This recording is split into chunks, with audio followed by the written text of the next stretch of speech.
Depois de tudo o que aconteceu no Rio Grande do Sul, com aquelas enchentes terríveis, surgiu uma pergunta, bem, no mínimo curiosa. O que a gente faz com tanta areia? Porque olha que loucura. A mesma areia que está entupindo os rios e piorando as inundações, ela pode ser, na verdade, a chave para resolver o problema. É esse paradoxo que a gente vai desvendar agora. Então, o nosso roteiro de hoje é esse. A gente vai passar pelo paradoxo da areia, entender como uma matriz acabou gerando inovação, vamos conhecer o tal Big Brother dos rios e mergulhar no impasse do Guaíba, que envolve um dilema de 800 milhões de reais. E no final, a grande pergunta: qual é a solução? Ok, vamos começar pelo começo. O paradoxo da areia. Afinal de contas, qual é a ligação, a conexão exata entre a areia e as enchentes? Vamos entender a raiz desse problema. Pois é, como pode o mesmo material que está literalmente sufocando os rios ser também a chave para proteger as cidades? Essa é a pergunta que está tirando o sono de muita gente lá no sul agora. Funciona assim, ó. Pensem num rio como se fosse um copo. Se metade desse copo está cheio de areia por causa do assoreamento, ele só vai conseguir segurar metade da água antes de transbordar. O nome técnico para isso é assoreamento. E é exatamente isso que acontece.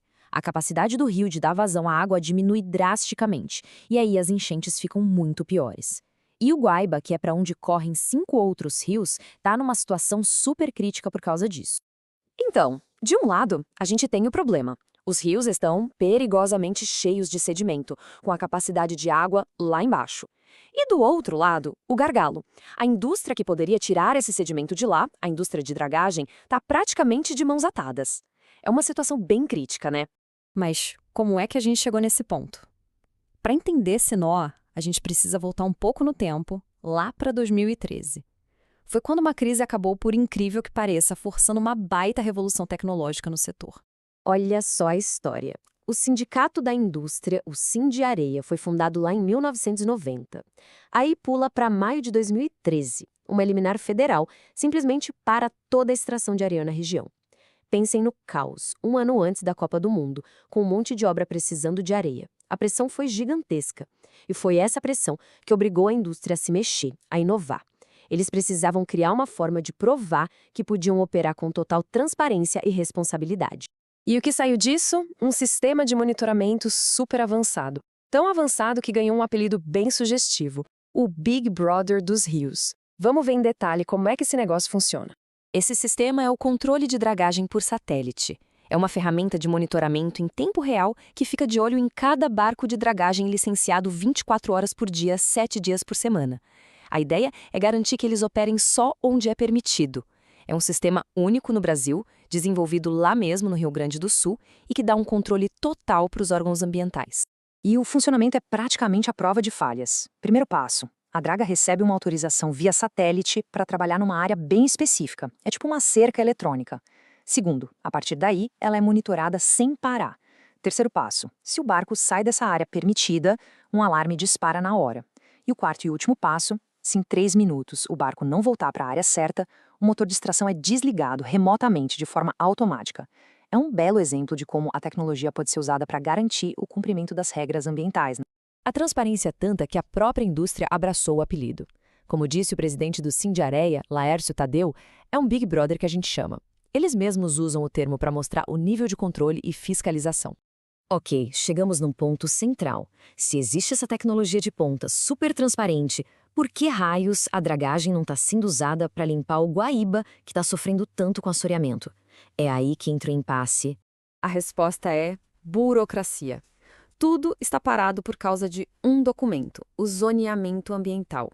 É um estudo que a Justiça exige que o governo faça através da FEPAM, que é o órgão ambiental do Estado. Esse estudo tem que dizer exatamente quais áreas do Guaíba são seguras e podem ter extração de minério, no caso, a areia.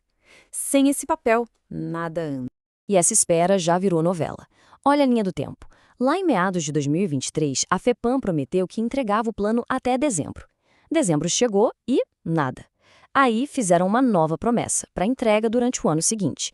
E até hoje, esse documento crucial continua sem ser entregue. Um impasse burocrático total. E esse impasse todo não é só uma questão de papelada. Ele criou um dilema gigantesco de política pública. E um dilema bem caro, por sinal. Estão falando de 800 milhões de reais. É isso mesmo. Esse é o custo aproximado da solução que o governo está usando agora para dragar os canais de navegação lá no Guaíba. E quando a gente compara as duas abordagens, a coisa fica ainda mais impressionante. De um lado, o método atual do governo. Eles pegam a areia e movem ela uns 500 metros para longe, mas dentro do próprio rio. É uma solução que custa 800 milhões e foi descrita como secar gelo, porque a areia provavelmente vai voltar para o mesmo lugar. Do outro lado, a proposta da indústria: remover a areia de vez do rio, para usar comercialmente. O custo para o Estado? Zero. Pelo contrário, o Estado ainda ganharia dinheiro com os impostos. O resultado seria uma remoção permanente do sedimento, o que de fato aumentaria a capacidade do rio. Bom, diante de tudo isso, a gente chega na pergunta que não quer calar. Afinal, qual é a solução? Vamos juntar as peças do quebra-cabeça. Os rios do Rio Grande do Sul estão perigosamente assoreados, o que aumenta e muito o risco de enchentes. Existe uma tecnologia de ponta super segura e transparente para resolver isso. Mas um atraso burocrático, a falta de um plano ambiental, criou um impasse. E para piorar, o Estado está gastando 800 milhões de reais numa solução que é, no mínimo, temporária, enquanto uma solução permanente e a custo zero proposta pelo setor privado está parada. Então a pergunta final é essa: com vidas em risco e bilhões de reais da economia em jogo, o que vai ser preciso fazer para finalmente quebrar esse impasse no Guaíba? A resposta para essa pergunta pode definir o futuro da proteção contra enchentes para toda a região.